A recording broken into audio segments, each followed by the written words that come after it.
বলেছেন আল্লাহর কসম তুমি আল্লাহর সমস্ত তুমি উত্তম, তুমি আল্লাহর সবচেয়ে প্রিয় ভূমি। যদি আমাকে এখান থেকে বের না করা হতো, আমাকে আদেশ করে না হতো, তাহলে আমি এই শহর ছেড়ে কখনো মদিনায় যাইতাম না। আল্লাহ পাক রব্বুল আলামিনের আদেশ আমাদের এই হবে, আল্লাহ পাক রব্বুল আলামিনের আদেশ আমাদের এই হবে।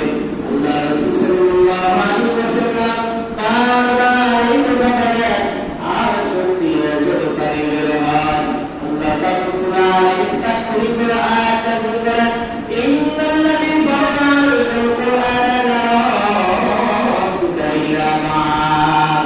আল্লাহ পাক রব্বুল আলামিন মুহাম্মদুর রাসূলুল্লাহ সাল্লাল্লাহু আলাইহি ওয়াসাল্লামকে বলতেছেন, এই বিশেষ সরকার তার পবিত্র গ্রন্থের দায়িত্ব গ্রহণ করেছেন, তিনি অবশ্যই আপনাকে ফিরিয়ে আনবেন,